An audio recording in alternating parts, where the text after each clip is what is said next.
বন্ধুরা, আপনারা যদি আপনাদের টাইগার মুরগিগুলোকে সুস্থ সবল রাখতে চান তাহলে আজকে আমার ভিডিওটা দেখুন।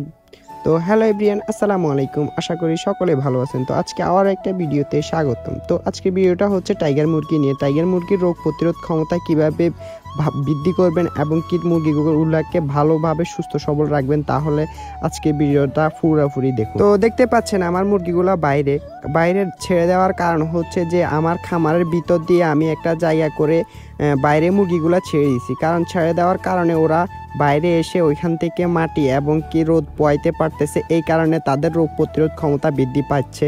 তো কিছুদিন আগে আপনারা আমার চ্যানেলে দেখতে পাচ্ছেন যে আমার বন্ধু মাহিরের খামারে কঠিন আকারে এক ধরনের ভাইরাসে অ্যাটাক দিছে, যা আপনাদেরকে আমি ভিডিওতে দেখাইছিলাম যে 3টা মোরগ মারা গেছে। তার পরবর্তীতে আমরা হসপিটাল গেছিলাম। তো তারপর আগে কিন্তু আমার খামারে বড় এক ধরনের ক্ষতির সম্মুখীন হয়ে গেছিলাম। তো আলহামদুলিল্লাহ আমি ওইখান থেকে ভালোভাবে রিকভার হয়ে উঠছিলাম। তো তার পরবর্তীতে আমার মাথায় আসলো যে আমার খামারের পিছনে যে বড় এক ধরনের জায়গা পড়ে আছে, তো এখানের মাধ্যমে আমি এই মুরগিগুলোকে ছেড়ে দিতে পারি। তো তার পরবর্তীতে আলহামদুলিল্লাহ ছেড়ে দেওয়ার পরবর্তীতে এখন খুবই সুস্থ সবল আছে।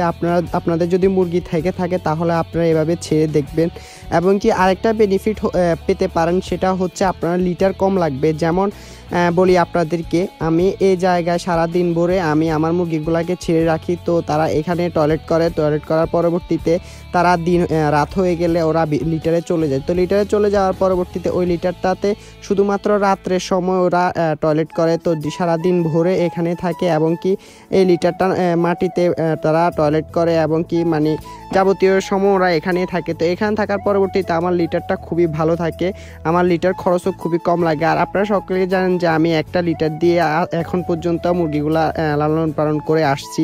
তো এই ধরনের ভিডিও দেখতে চাইলে আপনারা আমার চ্যানেলে ঘুরে আসতে পারেন। ওইখানে দেখতে পাবেন যে আমি লিটারটা বারবার কিভাবে ইউজ করে থাকি। তো ওইটাতে ডিটেলস আমি দেখাইছি এবং কি ভালোভাবে বলছি যে আপনারা চাইলে ওইখানে দেখতে পারেন যে লিটার কিভাবে রিউজ করা যায়। তো তার পরবর্তীতে আমি দেখতে পাচ্ছেন এখানে কিভাবে আমি আমার কাজটা স্বয়ংসম্পূর্ণ করছিলাম। আর পাশাপাশি এখানে আমি প্রতিদিন আমার খামারটা ভালোভাবে পরিষ্কার পরিচ্ছন্ন রাখি এবং কি সপ্তাহের ভিতরে 2 থেকে 3 বার পুরোপুরি খামারটা স্প্রে করি। আপনারা চাইলে এভাবে স্প্রে করতে পারেন, তাহলে আপনারা বড় কোনো ধরনের ভাইরাস বা কোনো একটা সমস্যা থেকে রক্ষা পেতে পারেন।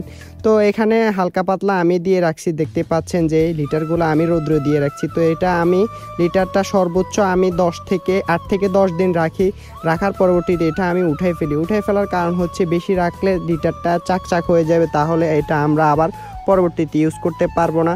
তো এই কারণে আমি 8 থেকে 10 দিনের মাথায় আমি লিটারটা উঠাই ফেলার পরবর্তীতে আমি ভালোভাবে রোদে শুকিয়ে এটাকে আবার প্রসেসিং করে আবার এটা ইউজ করি। তো আসলে আপনাদেরকে ওই ভিডিওতেও বলছি, এখানে বলতে চাচ্ছি যে আপনারা লিটারগুলোকে ভালোভাবে জীবাণুনাশক দিয়ে স্প্রে করে জীবাণুটা সম্পূর্ণ করে নেবেন, না হলে আপনাদের এই জীবাণুর কারণে আপনাদের খামারে আবার জীবাণু অ্যাটাক করে আপনারা খুবই ক্ষতির সম্মুখীন হতে পারেন। তো বন্ধুরা, আজকে ভিডিওটা এই পর্যন্ত। সবাই ভালো থাকবেন, সুস্থ থাকবেন। আল্লাহ হাফিজ, আসসালামু আলাইকুম।